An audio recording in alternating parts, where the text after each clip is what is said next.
So with that being said, those are my 4 definitive guys that I have as potential relevant rookies for the tight end position. Now I have a few other guys here that I'm going to talk about.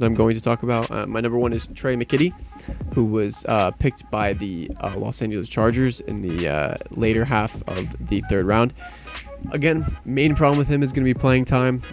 They did sign Jared Cook in the offseason, who I think will definitely for a majority of the year, at least in the beginning, get the starting reps to try to make Justin Herbert's life a little bit easier, being more of a security blanket tight end. I definitely see McKitty as more of a long-term pick because the team really doesn't need a solid tight end to produce, and we kind of saw that last year because Herbert, although gave some fantasy relevant weeks to Hunter Henry, didn't really make him an amazing fantasy rookie or fantasy relevant tight end. So with that being said, I do think he's a future in the league down the line. Just right now, not quite. I have Hunter Long, who was the 18th overall pick in the 3rd round by the Miami Dolphins. This one, again, he's behind a ton of guys here. And again, these names are actually more notable. So there's obviously Mike Gesicki, who's going to be the starting tight end. Adam Shaheen, who came from Chicago. I think he's definitely known by some people. And they also have Durham Smythe, who had a few touchdowns last year, especially like in bootleg goal line packages. So I think that's going to be really hard for Hunter Long. I also see him more as a role player, like I do with this whole team.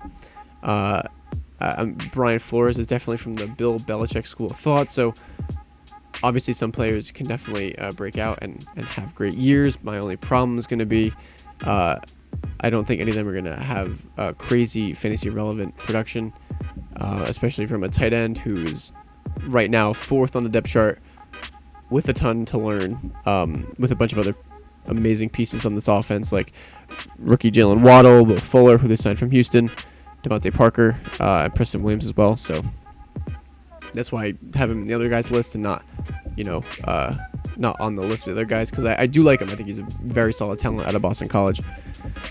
And then finally, this one might be a little weird, but I have Kylan Granson, who was the 22nd pick in the 4th round by the Indianapolis Colts. I thought he was a meh prospect coming out. I don't think he's anything special. He's kind of a shorter tight end, so I think he's more of a wide receiver tight end than anything. But I do think with an aging Jack Doyle and a Mo Alley Cox, who is hit or miss. He's good, but he's not amazing.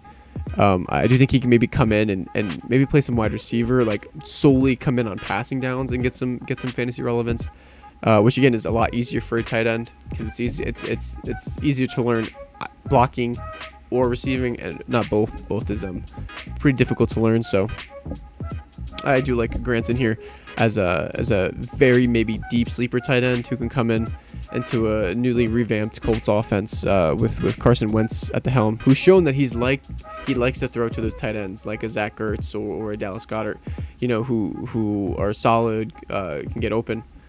So I think that could benefit Granson a little bit, but again, the problem is going to be more that he probably won't get a ton of playing time, and he's coming out of college. He's more of a project than a ready prospect at this time.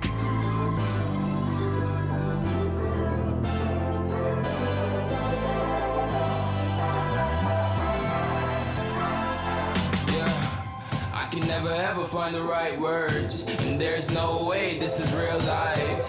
There's no telling you're the right girl, so I can only say that it feels right.